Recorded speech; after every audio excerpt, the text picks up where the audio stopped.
하나님의 말씀 사무엘상 23장 1절 또 보시죠.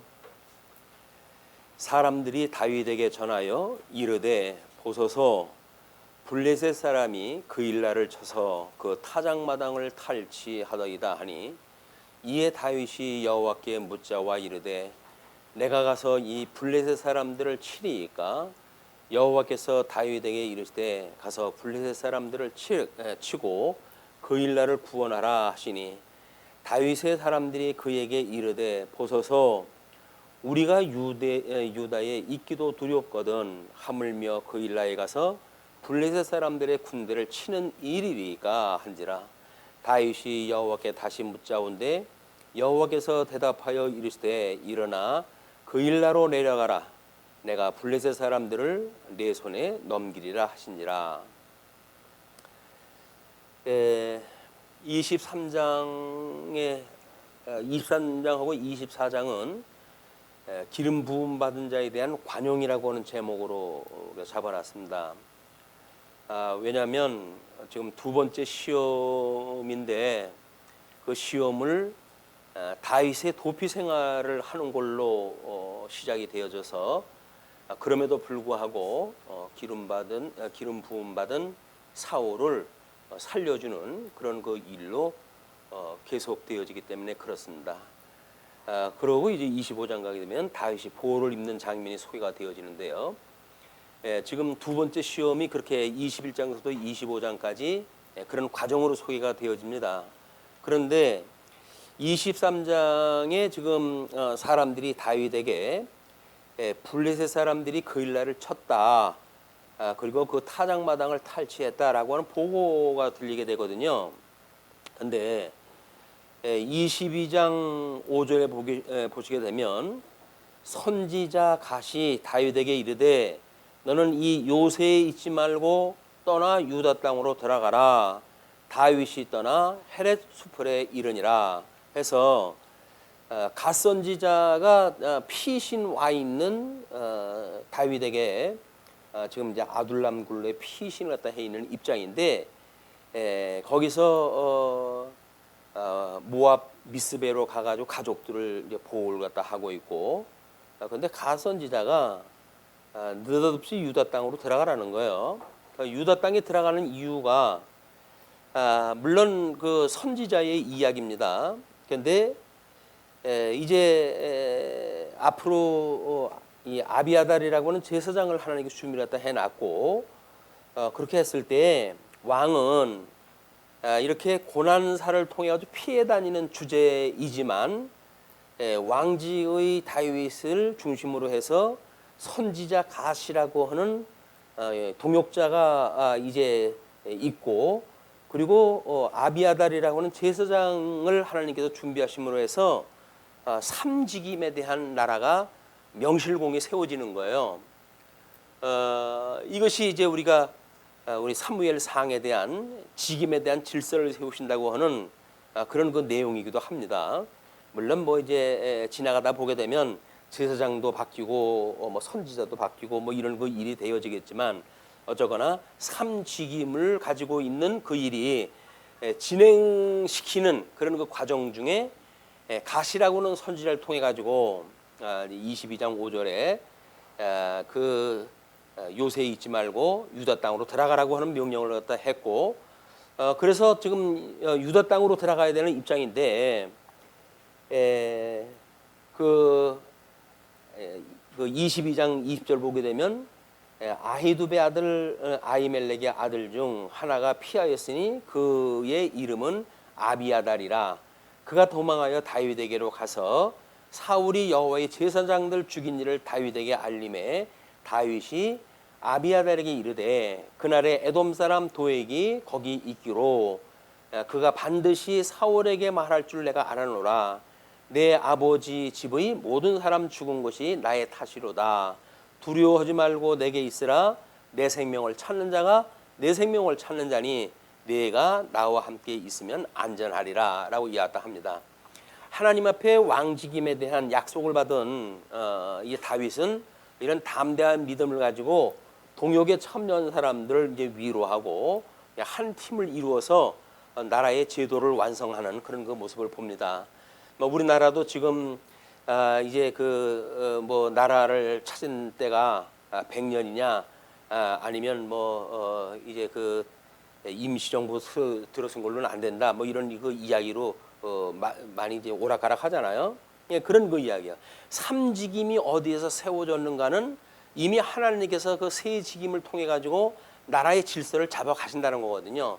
예, 그 과정 중에 이제 우리가 어떻게 하나님께서는 그런 그 세 직임자를 통해 가지고 다윗의 그런 방향, 향방을 갖다가 이제 정하시는지 그런 모습을 우리가 살펴보게 되어집니다.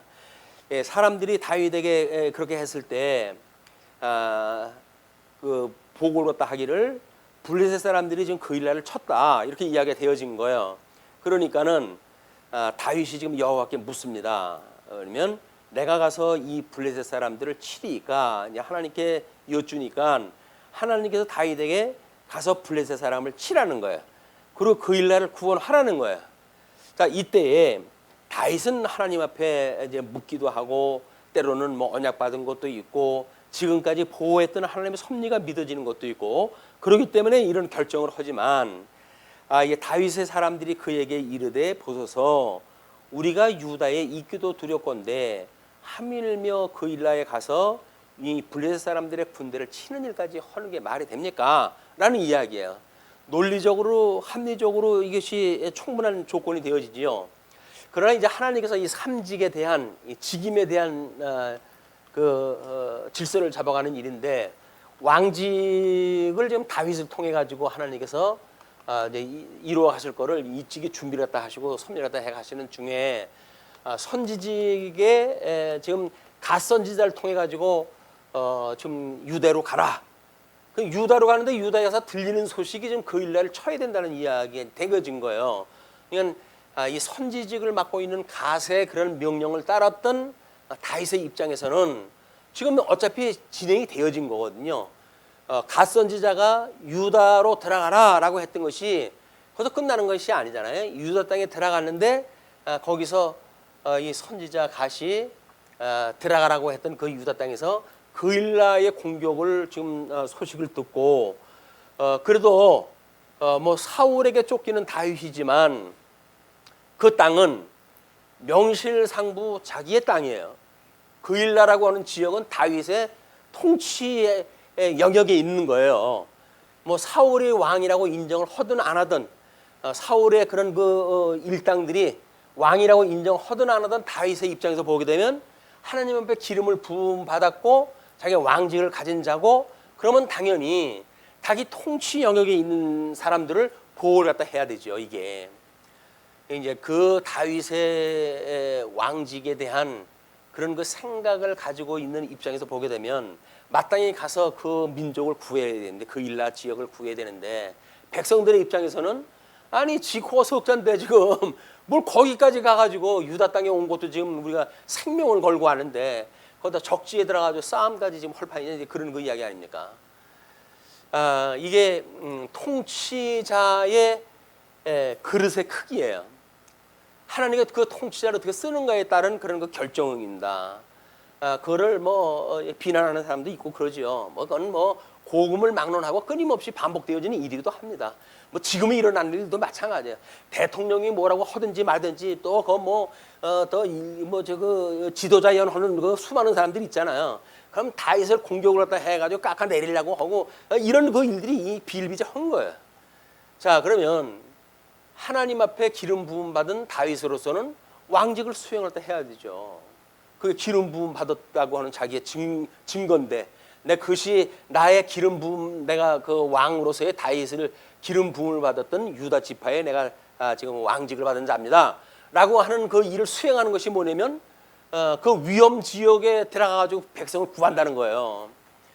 자, 백성들하고는 이해관계가 갈려요. 거기 있던 사람들하고는. 그러니까 다윗이 이 사람들을 지금 자기는 갓의 어떤 그런 그 선지자의 말을 듣고 유다 땅에 왔고 유다 땅에 온 것은 그 일라의 그 소식을 듣게 하고 그래서 참전을 하게 하시기 위한 일련의 사건의 좀 과정이라고 본 거죠. 이거는 그러니까 그 이야기는 다윗은 갓 선지자의 이야기가 그냥 유다 땅에 들어가라고 한 걸로 끝난 것이 아니라고 보는 거예요. 우리 사도행전에서도 이제 그 뭐 동쪽으로 해가지고 전도 여행을 가려고 했을 때 2차 전도 여행 때 이제 서쪽에서 손짓하는 환상을 보여주잖아요. 그러면 선지자가 이제 그 사울의 입장에서 봤을 때는 지금 뭐 동쪽으로 가는 길은 막히고 그래서 지금 저쪽에서 환상을 보여준 걸로 봐서는 하나님의 뜻이 내 뜻의 동쪽이 동양으로 가는 내 뜻이 아니라 서양으로 가는 것이 하나님의 뜻이구나. 이걸 막고 이제 이 향방을 정하잖아요. 하나님의 사람들이 감동을 받고 오는 사람들은 하나님의 뜻이 무엇인가를 관찰하는 데부터 가는 겁니다. 그러니까 백성들은 현재 입장에서 위험하냐 안 하냐라고는 합리적인 판단을 또 한다는 거예요. 지도자가 하나님의 뜻을 강구한다고 하면 사람들에 의해 가지고 뭐 어떤 세상의 이 조건, 환경 이런 걸 가지고 주장하는 사람들의 말을 들을 거냐 안 들을 거냐에 대한 문제가 지도자의 이제 그릇인 거예요. 그래서 하나님의 말씀에 순종하려고 한다면 많은 사람들이 반대를 할지라도 하나님의 뜻을 따를 것이고, 아유 뭐 세상 사람들이 뭐 나만 못한 사람들이겠냐, 다 생각이 있어서 할 텐데 그 사람들은 하나님의 섭리 갖다 하지라고 여기다가 무슨 그 조건을 자기가 핑계거리를 둔다고 한다면 마땅히 전쟁이 드러나지 않습니다. 뭐 하나님의 뜻을 따르는지 세상 사람들의 뜻을 따르는지 누가 알겠어요? 분간은 아무도 몰라요. 이건 다윗만 아는 거예요. 하나님은 그 다윗만 아는 건데 선지자는 이미 알고 막 그런 그 명령을 또 했는지 모르겠어요. 하나님의 뜻을 깨달았던 다윗이 이 사람들의 이것들 참 하나님의 뜻도 모르고 맨날 따지만 걸고 말이야, 이거 안 되겠어 라고 해가지고 일방적으로 갈 생각을 안 해요. 그래서 다시 한번 하나님의 뜻을 묻습니다. 이 사람들이 반대하는 사람들이 듣는 그 자리에서 하나님의 뜻을 물어요. 그것이 이 사람들을 이제 포용하는 그런 방법이에요. 지도하는 방법. 어떻게 이 지도자가 자기의 지도를 따르게 할 것인가. 이것이 하나님의 뜻을 이들에게 알려줌으로 해가지고 함께 동역을 하게 한다는 거죠. 이것이 이제 지혜를 받은 다윗의 하는 일이 4절에 여호와께 다시 묻자온데 여호와께서 대답하여 이르시되 일어나 그 일나로 내려가라. 내가 블레셋 사람들을 내 손에 넘기리라 하신지라. 다윗과 그의 사람들이 그 일나로 가서 블레셋 사람들과 싸워 그들을 크게 쳐서 죽이고 그들의 가축을 끌어오니라. 다윗이 이와 같이 그 일나 주민을 구원하니라. 우리 예수 그리스도 우리 구속주에 대한 예수 그리스도의 모형적인 사역이 여기서 감당이 되어지는 거 아닙니까? 이 하나님의 뜻을 묻는다고 하는 이것은 하나님께서 또 준비하신 것이 있다고 보여져요. 왜냐하면 이게 제사직이라고 하는 이 제사직을 위해 가지고 지금 누굽니까?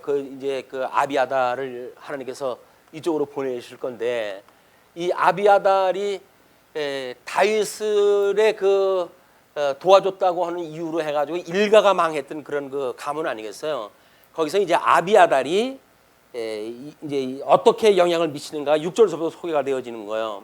아히멜렉의 아들 아비아달이 그 일나 다윗에게로 도망할 때에 손에 에봇을 가지고 내려왔더라.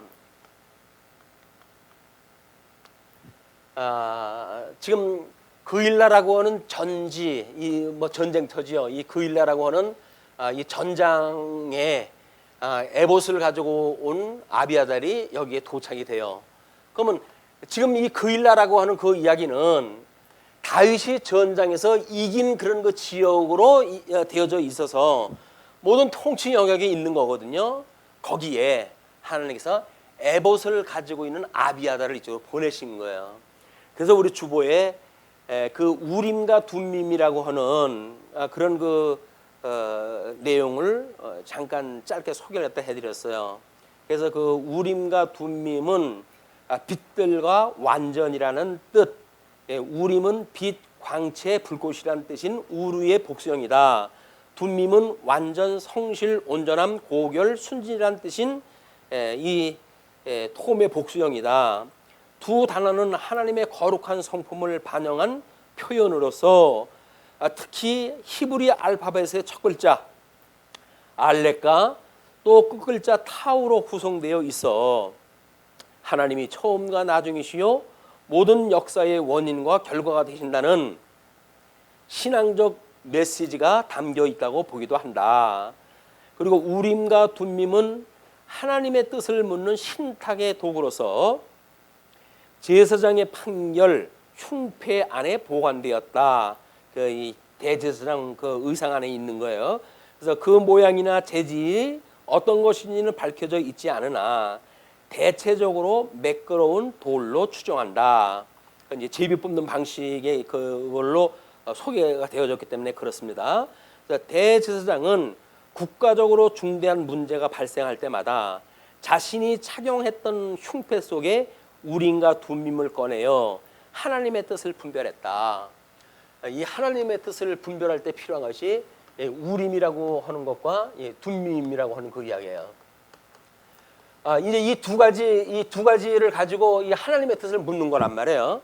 그걸 묻는 건데 성령이 오신 후에는 성도들이 하나님의 뜻을 분별하여 영적 예배를 드린다. 이 기준은 오직 진리인 하나님의 말씀이다. 하나님의 말씀의 기록인 성령의 특성은 영감성과 모호성이다. 이 아래 문단은 제가 추가를 갖다 해가지고 이제 했어요. 왜냐면 사전에 소개되어진 거는 그 위에 문단만 소개가 되어져 있기 때문에 그냥 어떤 사전적 그 의미만 있는 거죠. 성경적 사전적 의미만 있는 거기 때문에 그걸 성경 신학적으로 의미를 붙인다고 한다면 그거예요. 우리가 이제 말씀 기록인 성경의 특성. 왜냐하면 진리의 말씀이 우리 기준이 되어지니까 영감성과 무어성 이렇게 해가지고 위에서 우림과 둠밈은 빛들과 완전이라고 이런 뜻으로 되어져 있는데 빛들이라고 하는 거는 어둠에 비치는 진리의 빛입니다. 진리. 이 진리의 빛이 어둠에 비쳤을 때 비로소 하나님의 뜻을 알 수가 있는 거예요. 이게 이 진리이신 예수님이 이 땅에 오셨을 때 비로소 하나님의 뜻을 우리가 깨닫고 하나님을 예배할 수 있는 영적 예배가 가능해지는 것. 그래서 하나님의 뜻을 분별하는 길이기도 하고요. 또 하나는 완전이라고 그랬잖아요. 완전이라고 하는 그 이야기는 무호성이라는 이야기입니다. 그래서 우리 성경에 대한 두 가지 특징이 우리 하나님의 말씀은 성령의 감동으로 되어진 거로서 영감으로 되어진 거로서 그 이야기죠. 그래서 어떤 그 하나님의 말씀은 하나도 왜곡되어진 것이 없는 진리의 말씀이다. 이렇게 이야기를 해요. 그래서 영감성과 무호성을 이야기합니다. 1.1핵이라도 더하거나 감할 수 없는 완전히 세트가 되어졌다는 거예요. 그러니까 우리가 이것이 진리인 성경의 특성이라고 한다면 이 성경의 특성, 이 성경은 이제 특별계시라고 이렇게 이야기했죠. 특별계시로 보여주는 거예요. 특별계시. 특별계시는 영감성과 무호성이라고 하는 것이 우리들한테 확증이 되려고 한다면 이건 성경이라고 하는 것이 완전히 완성이 되어졌다고 선언이 돼야 돼요. 그래서 우리 성경의 완성을 갖다 이야기하는 겁니다. 요한계시록에서 1.1에게도 거기다 감언을 하거나 빼낼 수가 없는 말로 세팅이 되어진 거예요. 그래서 성도들이 이제 신앙생활을 한다는 이야기는 뭡니까? 이 영감성과 무호성이 있는 특별계시를 기록한 성경, 이걸 가지고 하나님의 뜻을 분별하는 이런 영적 예배의 신앙생활이 되어지는 겁니다. 그렇죠? 그러면 성경이 구약 성경은 마찬가지로 예수님이 오실 때까지 모든 구약 성경은 예수님에 대한 이야기라고 했어요. 그렇죠? 그래서 모든 역사의 역사적인 배경은 구약 성경의 역사적 배경은 예수 그리스도 초림으로 해가지고 완성이 돼야 된다. 이 역사는 예수 그리스도 초림 사건에 의해 가지고 마침이 돼야 돼요. 왜냐하면 예수님이 모든 율법과 선지가 나에 대해서 증거한 거라고 그랬으니까 예수님의 증거한 걸로 해서 끝이 나야 돼요. 구약 성경을 가지고 뭐 요한계시록까지 끌고 간다든지 이렇게 하는 건 맞지 않습니다. 요한계시록이 아니라 예수님 오실 때까지라도 이걸 역사적 배경을 끌고 가면 안 돼요. 우리가 이제 여기서 역사적 배경은 이걸로 해서 모든 것이 일차적으로 끝나고 신학적인 의미로 해가지고 그것이 무엇에 대한 증거인가라고 하는 성경적 근거를 제시할 수는 있으나 이거를 마치 역사적 해석을 예수님 이후 시대로 끌고 와가지고 설명하는 방식은 맞지는 않은 거예요. 그러니까 우리가 우리 이 중간기의 역사를 통해 가지고 구약 역사의 마지막을 우리 중간세의 그런 그 역사를 통해 가지고 마카비 왕조에 의해 가지고 수전이 이루어졌다라는 걸 해가지고 모든 구약 성경을 여기다 끝난 거예요. 이제 수전으로 해가지고 성경을 성결하게 했던 걸로 해서 회복이 되어진 거란 말이에요. 그걸 이걸 요한복음에 우리가 이제 수전절이 기록이 되어져 있는데, 근데 그걸 예수님 이때까지 무슨 로마의 마지막 그 다니엘서가 로마 제국이기 때문에 예수님 오셨을 때 로마 제국이었고, 그러니까 이걸 예수님 이후까지 끌고 와야 된다는 이야기는 해석학상 원래 맞지는 않아요. 역사적으로 맞지 않는다고 해가지고 억지로 끼워 맞춰가지고 그렇게 할 수가 없어요. 우리 이 원칙이 지켜져야 돼요. 모든 구약의 그 역사적인 설명은 예수 그리스도의 초림으로 해가지고 모든 게 끝이 나야 돼요, 이게. 그리고 여기서 우리 예수님이 또 배경을 통해 가지고 이루어 가시기 위해서 하스몬 왕조를 이제 하나님께서 섭리라도 하시잖아요. 이게 통일 왕국을 이루는 거예요. 통일 왕국을. 그래서 모형적인 완성으로 해가지고는 통일 왕국으로 해가지고 하스몬 왕국을 이루게 하시고, 이걸로 해가지고 예수 그리스도의 출생 배경을 갖다가 만든 것이 지금 우리가 중간사로 이해를 하는 겁니다. 이게 중간사의 이런 것들은 예수님의 초림 사건으로 해가지고 구약 역사가 전부 끝이 났다고 하는 그런 결정이 되어지고, 더 나가서는 예수 그때 배경을 갖다 중심으로 한 우리 출발을 위한 기초의 역사를 우리가 이해하다 하는 것이 중요하다. 우리 요한계시록을 할 때 그렇게 공부를 했다 했어요.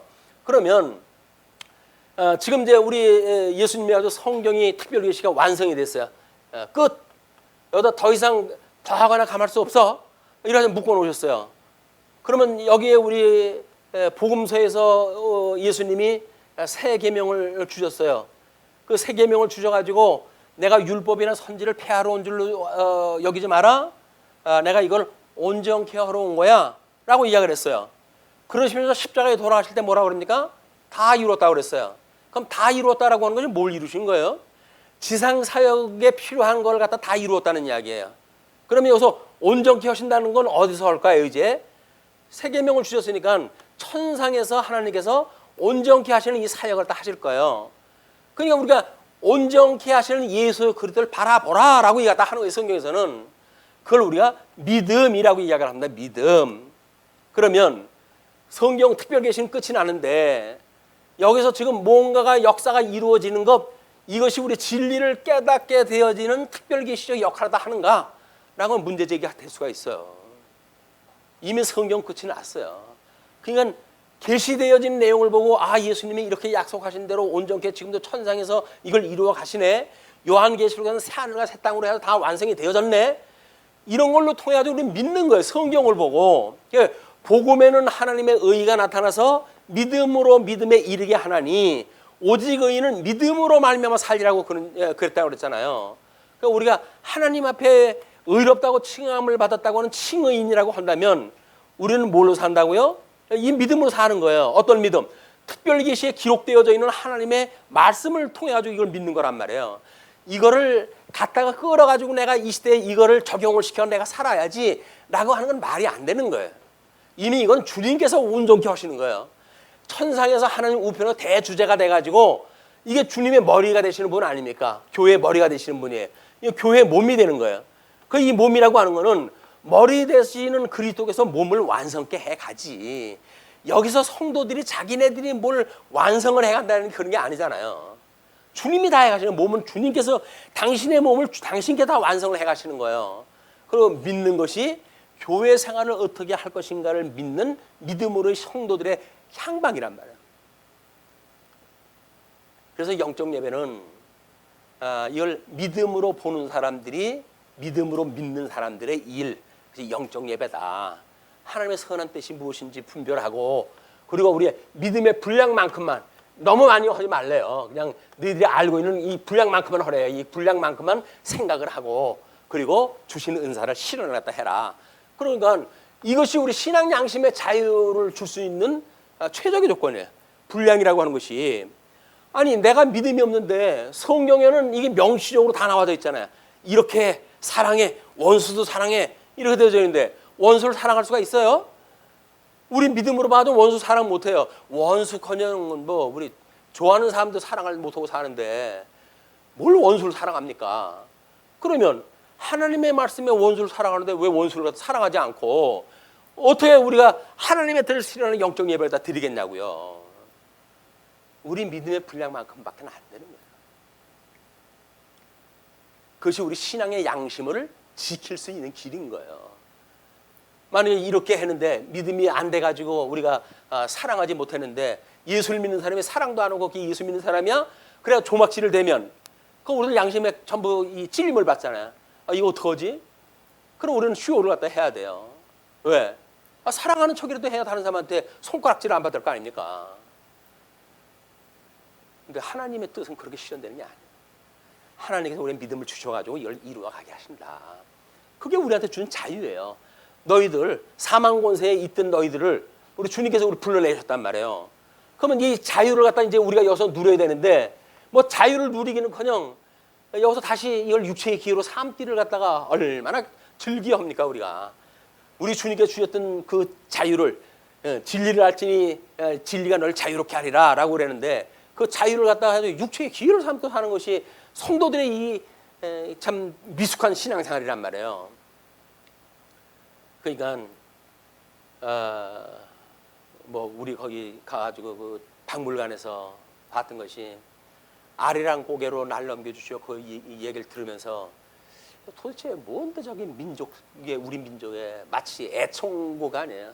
전 세계에 흩어진 민족들이 아리랑을 모르는 사람들은 없다고요. 아리롱 아리롱 하면서 그 뭐 외국에서 온 사람이 그걸 부르던데 저게 어떻게 민족에 그렇게 끝까지 가면서 이 민족 혼으로 이게 남아 있을까라는 걸 생각하면서 우리 대한민국을 하나님께서 이 복음에 아주 그 보고로 이제 어떤 그 영역을 삼으신 것 같아요. 그래가지고 100년 전 그 시꺼맸던 나라에 하나님께서 이 복음을 들여와가지고 세상에 유일한 그런 변화가 있는 것이 대한민국 아닙니까? 기독교가 얼마나 숫자가 많아졌는지 이거는 세상에서 사례를 찾아볼 수가 없는 거예요.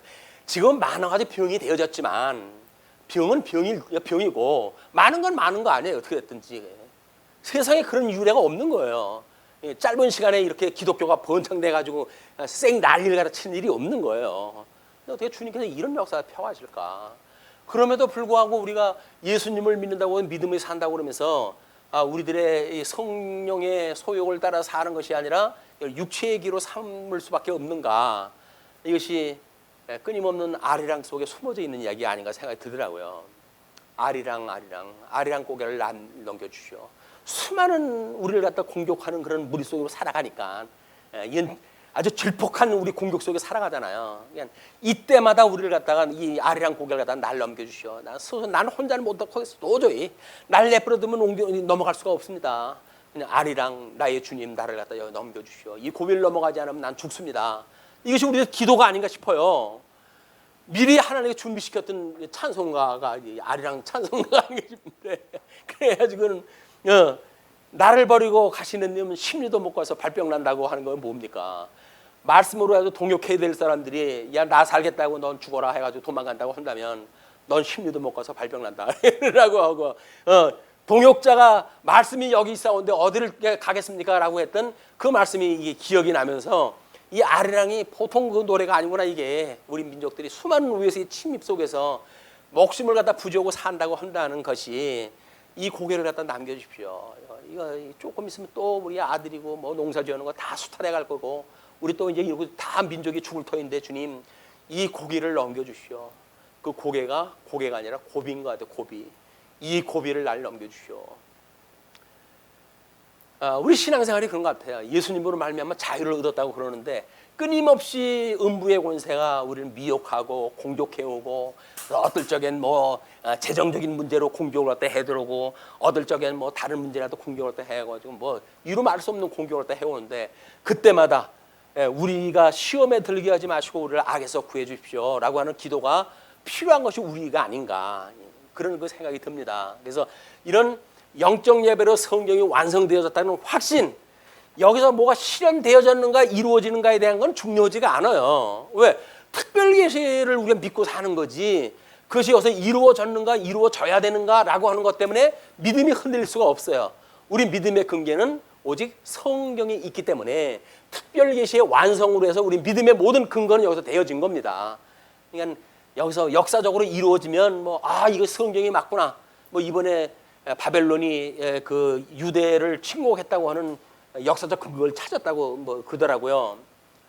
아니 그게 성경에 나와져 있는데 이제 찾아가지고 무슨 그게 맞대는 운동, 아니 쓸데없는 소리를 왜 하는지 모르겠어요 그 사람들은.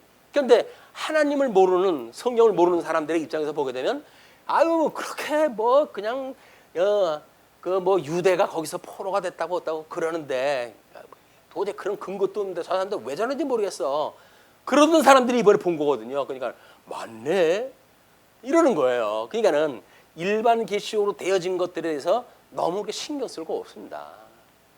더더군다나 구약 선지자에 있던 그거를 이스라엘 회복이라고 하는 관점으로 해가지고 설명하는 그 일은 지극히 성경적이지 않아요. 그런 것들이 마치 우리가 오해를 하게 되면 그냥 역사 이야기 그건 인터넷에 맨날 흘러다니는 게 그 이야기들이니까 다른 사람들은 혹하기 좋죠.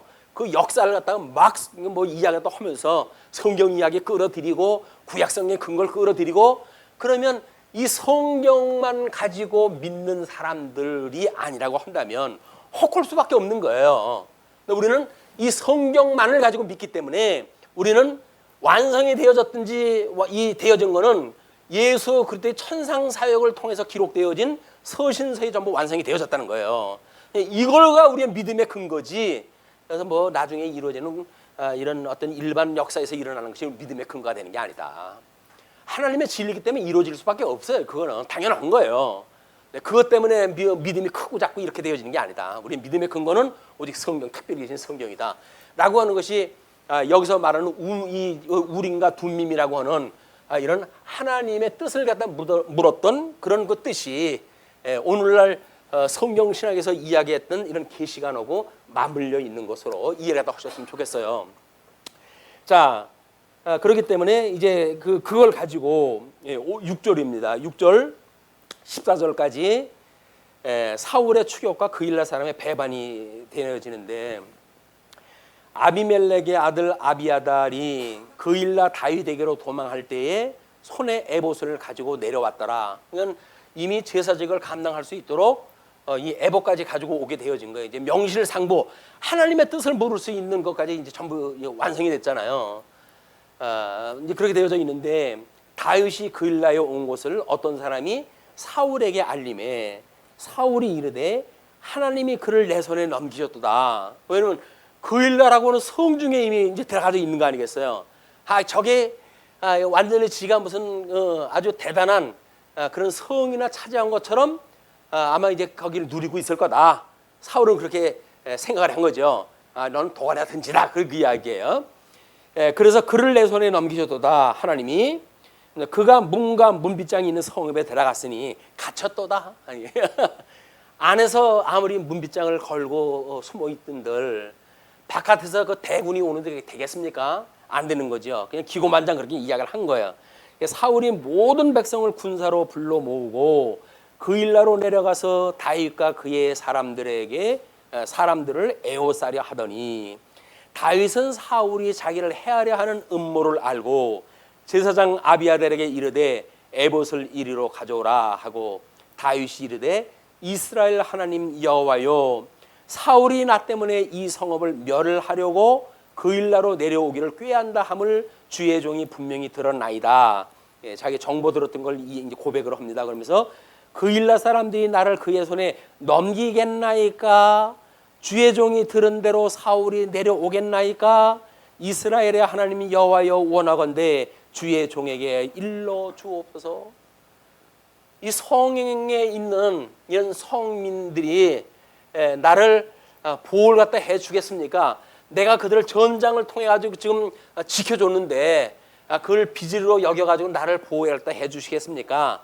또 하나는 사울이 정령 내려옵니까? 라고 하는 걸 물어요. 그러니까 그 일라 사람들이 나를 그의 손에 넘기겠나이까? 라고 이제 물으니까 그 12절 다윗이 이르되 그 일라 사람들이 나와 또 내 사람들을 사울의 손에 넘기겠나이까? 이제는 지켜주는 건 고사하고 사울이 온다고 한다면 날 넘겨주겠습니까?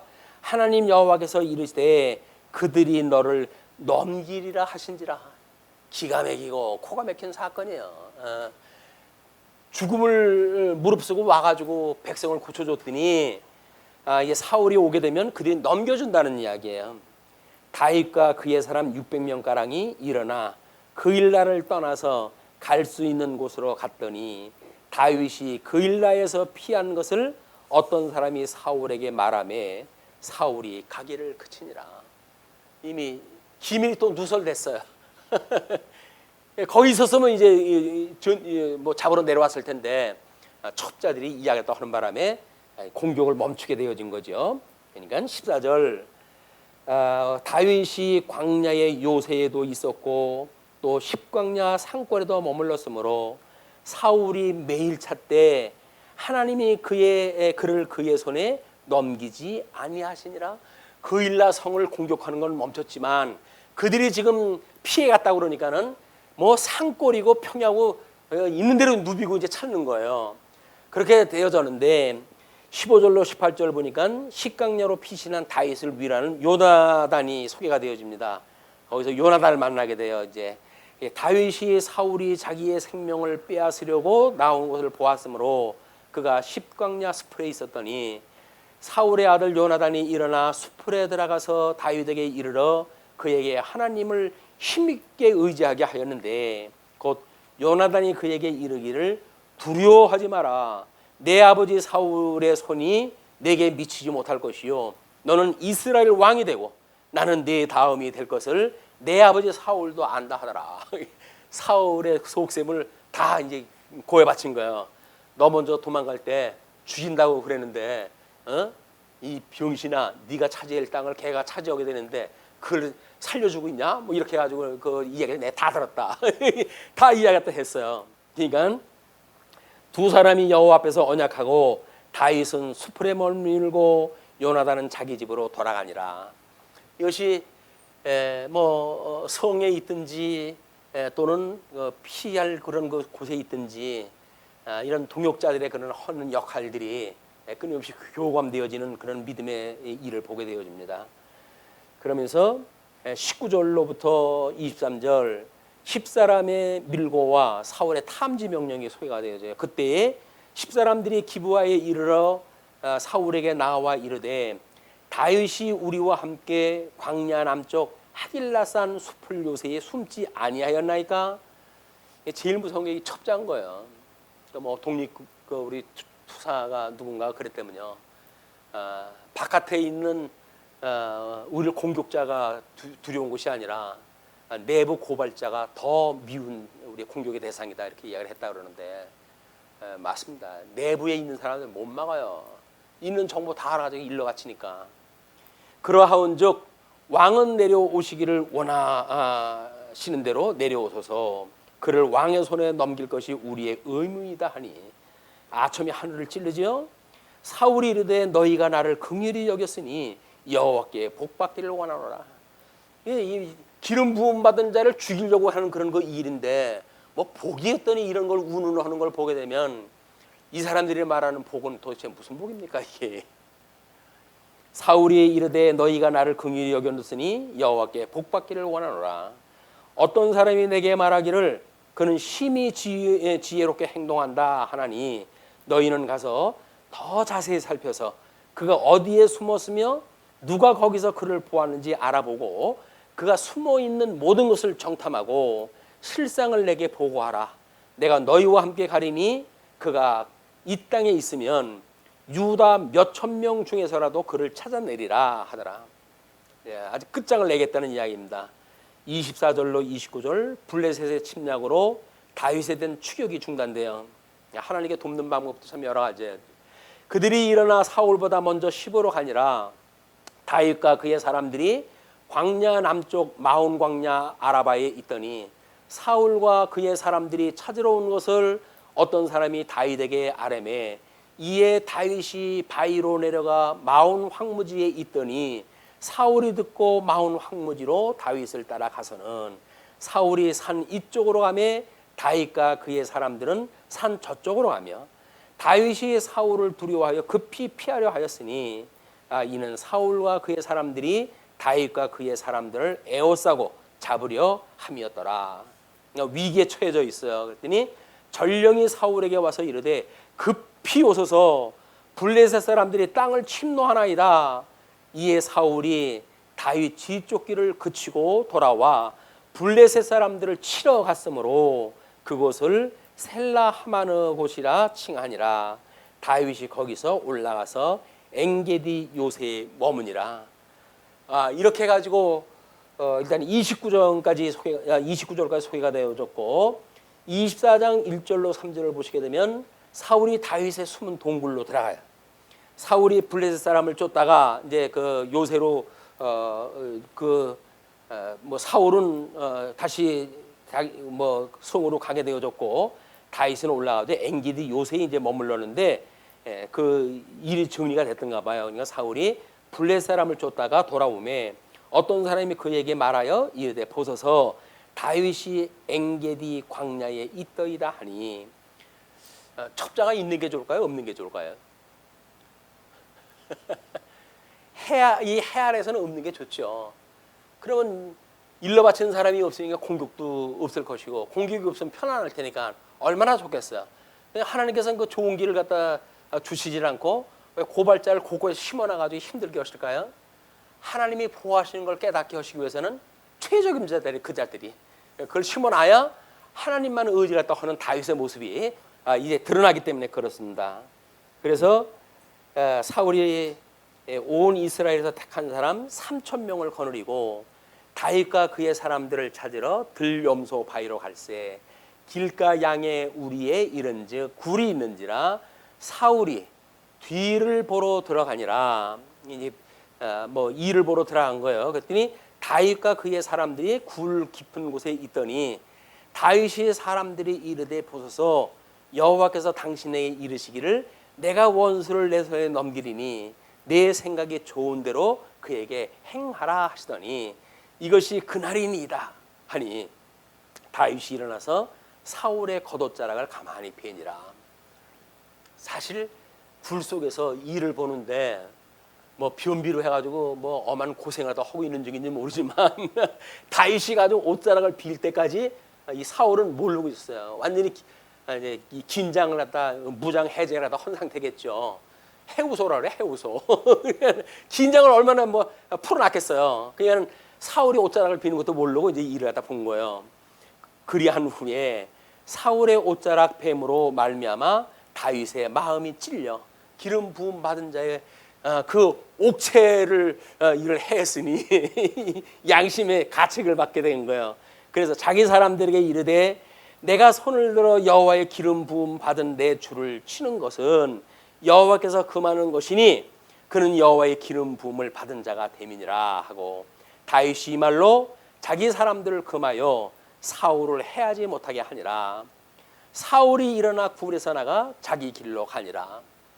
제일 어려운 게 이거예요. 전장에서 자전 적을 발견했을 때 죽이는 일은 실수입니다. 근데 그 죽이지 말라고 하는 것만큼 어려운 게 없어요. 왜냐면 죽이지도 말아야 되고 자기도 죽지 않으려면 아주 배의 그런 그 지혜가 필요한 일이기 때문에 어려운 일이에요. 그렇게 다윗이 부하들을 이야기하다 하고 그런데 8절로 이제 15절을 보면 다윗이 사울에게 자신을 진실을 갖다 호소를 합니다.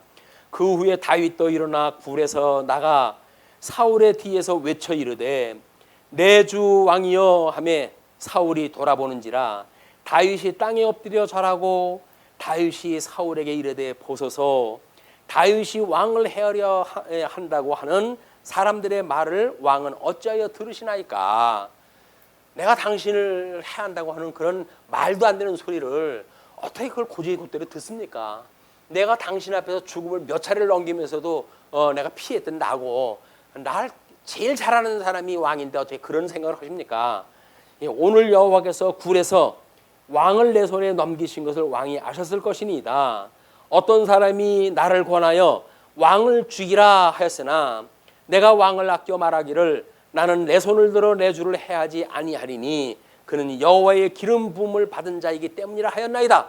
내가 당신에 대해서 이런 고상한 생각을 가지고 있는 사람이요 라고 하는 걸 이야기를 하는 거예요. 그러면서 내 아버지여 보소서, 내 손에 있는 왕의 옷자락을 보소서. 내가 왕을 죽이지 아니하고 거독자락만 베었은즉 내 손에 악이나 죄가가 없는 줄 오늘 아실지니이다. 왕은 내 생명을 찾아 해하려 하시나 나는 왕에게 범죄한 일이 없나이다. 나 정말 너무 억울합니다. 애매하게 나 이렇게 지금 누명을 쓰고 있는데 그렇습니다 라고 이야기를 하니까 여호와께서는 나와 왕 사이를 판단하사 여호와께서 나를 위하여 왕에게 보복하시려니와 내 손으로는 왕을 해하지 않겠나이다. 사울도 왕을 알죠. 사무엘을 통해 가지고 교육받은 것도 있고 그래서 자기가 기름 부음 받은 자로서 마땅히 어떻게 될 거를 아는 거예요. 그래서 귀신이 들어갔을 때만 다윗을 죽이려고 해서 창을 날리기도 했지만 또 온전한 때가 되면 사과도 하고 또 뭐 이렇게 하고 딸도 주고 뭐 이렇게 관계를 개선하려고 무던히 애를 썼잖아요. 그러니까 옛 속담에 말하기를 악은 악인에게서 난다 하였으니 내 손이 왕을 해하지 아니하리이다. 나는 당신을 해하지 않는 것이 이제 과거의 모든 그 경험을 통해서나 오늘 당신을 죽일 수 있는 기회의 옷자락만 베고 만 거나 이런 걸로 와가지고 분명하게 알게 됐습니다. 이스라엘 왕이 누구를 따라 나왔으며 누구의 뒤를 쫓나이까? 죽은 개나 벼룩을 쫓음이니이다. 당신 앞에 나는 이게 죽은 개나 벼룩과 같은 사람입니다. 그런 걸 뭘 주님께서 날 이렇게 치려고 공격을 하십니까? 그런즉 여호와께서 재판장이 되어 나와 왕 사이에 심판하사 나의 사정을 살펴 억울함을 풀어주시고 나를 왕의 손에서 건지시기를 원하나이다 하니라. 하나님께 고한다는 이야기야. 하나님께서 만약에 하나님의 뜻이면 당신을 제거시키듯이 하나님께서 그렇게 하실 것인데 나는 당신을 죽이지 않을 것이니까 나를 공격을 멈추시오. 그런 그 이야기입니다. 그래서 이제 16절로 22절 사울의 일시적인 뉘우침이 소개가 되어져요. 다윗이 사울에게 이같이 말하기를 마침에 사울이 이르되 내 아들 다윗아 이것이 내 목소리냐 하고 소리를 높여 울며 이것만은 진실이에요. 우리 뭐 여우의 눈물이라고 뭐 이야기하는 것도 있기는 하지만 사울의 이 진정성은 우리가 또 인정해 줘야 돼요. 하나님 앞에 내가 잃는다고 하고 그랬을 때 뭐 어떤 망감이 교차가 되지 않았겠어요. 자기 사랑하는 뭐 아들하고도 친구 관계고 뭐 이렇게 여러 가지로 봐가지고 내가 이거 못한 짓을 했구나. 다윗 말 맞다나. 그걸 내가 한 주먹도 안 되는 걸 그 뭐 수천 명을 데려와가지고 잡으려고 그러는 것이 내가 미쳤지. 뭐 이런 생각을 할 수도 있을 거예요. 이 이야기를 하니까 다윗에게 이르되 나는 너를 학대하되 너는 나를 선대하니 너는 나보다 의롭도다. 너는 정말 하나님의 사람이 맞다. 나는 양심상 내가 못된 놈이다. 그러니 내가 나 선대한 것을 오늘 나타냈나니 여호와께서 나를 내 손에 넘기셨으나 내가 나를 죽이지 아니하였도다. 뭐 죽일 수 있는데 죽이지 않았다는 걸 인정을 해요. 그래서 사람이 그의 원수를 만나면 그를 평안히 가게 하겠느냐? 내가 오늘 내게 행한 일로 말미암아 여호와께서 내게 선을 갚으시기를 원하노라. 정말 하나님의 뜻대로 그렇게 선한 일을 했구나. 그러니까는 나는 널 죽이려고 쫓아왔었지만 이제 하나님께서 너한테 복을 주시길 원한다. 이렇게 이야기를 해요. 그러시면서 보라, 나는 내가 반드시 왕이 될 것을 알고 이스라엘 나라가 내 손에 견고히 설 것을 아노니 이 뭐 이미 선지자를 통해서 한 일이기 때문에 이루어질 수밖에 없는 걸 알아요. 그러니까 그렇게 그걸 이야기를 하면서 그런즉 너는 내 후손을 끊지 아니하며 내 아버지의 집에서 내 이름을 멸하지 아니할 것을 이제 여호와의 이름으로 내게 맹세하라 하니라. 너 하나님 그 뜻을 따라서 잘 이렇게 착하게 사는 걸 내가 아니까 하나님 앞에서 맹세해라 이렇게 이야기를 하는 거예요. 그러니까 믿음 있는 사람한테 이렇게 하는 것만큼 힘든 것도 없어요. 약점을 알아요. 그러니까 하나님 앞에서 맹세 그 이야기를 하는 거죠. 그러니까 다윗이 사울에게 맹세하며 사울은 집으로 돌아가고 다윗과 그의 사람들은 요새로 올라가니라. 맹세를 듣고 뭐 하나님을 믿는 제가 죽일 수 있는 그런 환경에서 나를 죽이지 않았고 그리고 하나님 앞에 맹세까지 했으니 내 길을 접는 것이 옳다라고 판단을 갖다 해낸 거지요. 쫓아봤다. 잡지도 못하고 망신만 당할 거니까 아주 차제에 하나님 뜻대로 한다고 그랬으니 하나님 앞에 맡기고 우린 돌아가자. 돌아갔어요. 이제 회골이 됐어요. 아주 좋은 모습으로 끝이 났어요. 대적을 갖다 용서하고 용서 끝에 하나님 앞에 축복을 갖다 하고 이런 걸로 뭐 해피엔딩이 되어지는 것 같은데 근데 제목으로 봐가지고는 이것이 두 번째 이 뭐 환란에 대한 이야기 아닙니까? 두 번째 시험에 대한 이야기예요. 마지막 시험이 또 하나 남았어요. 그러니까 지금 과정적인 겁니다. 과정적으로 하나님께서 잠시 다윗에게도 숨 돌릴 기회를 주셔야 될 거 아니겠어요. 하나님께서 우리를 아무리 몰아붙이는 것 같아도 그래도 숨 쉴 수 있는 공간은 주신다. 우리가 어떤 어려움이 있다고 하더라도 주님께서 우리에게 베푸시는 그런 그 뜻이 결코 우리를 사지로 몰아내지는 않으신다. 그런 걸 굳게 믿으시고 하나님 앞에 우리가 일러 바치어야죠. 다윗처럼 우리 하나님 막 이렇게 해가지고 원수를 위해서 기도를 했다 하면 원수 위에 숯불을 피우신다고 했는데 저의 손을 빌어가지고 악인의 그 죄값을 내가 스스로 원수를 갚지 않도록 해주세요 라고 하는 건 지혜자의 일이죠. 그러면 오히려 하나님 앞에 기도하고 그래서 하나님께서 원수의 머리 위에 숯불을 피우신다고 그랬으니까 그래서 뭐 원수의 머리에 숯불을 피우기 위해서 기도하는 건 아니죠. 우리는 다만 사랑하고 긍휼하는 마음으로 저희가 하나님을 안다고 한다면 나를 왜 공격을 하겠느냐. 그걸 모르니까 그러는 건데 하나님의 뜻을 모르고 사는 사람들이 얼마나 불쌍합니까. 이게 긍휼한 마음이 예수 그리스도가 우리를 향하신 마음인 거예요. 얼마나 우리를 불쌍했으면 그 하나님의 보좌를 버리시고 이 땅까지 내려와서 우리의 죄를 대신하시고 대속의 그런 십자가를 지셨겠느냐. 그런 것을 우리가 닮고자 하는 것이 십자가의 도를 고백하는 우리들의 자세다. 밀어나는 것이 사실 이기는 겁니다. 그래서 뭐 우리 천주교 어떤 그분이 자기를 바보라고 이렇게 이야기를 했는데 세상 사람들이 바보라고 이야기를 하지만 하나님의 뜻을 아는 사람은 지혜자예요. 너무 바보처럼 살이 우직스럽게 그러면 마치 손해보는 것 같은데 손해보는 것 같으나 실상은 손해보는 것이 아니요 하나님 앞에 덕을 쌓는 일이니 그런 지혜를 배워서 세상에는 바보 소리 들으면서 사는 한 주간이 되어졌으면 좋겠습니다. 기도하시죠.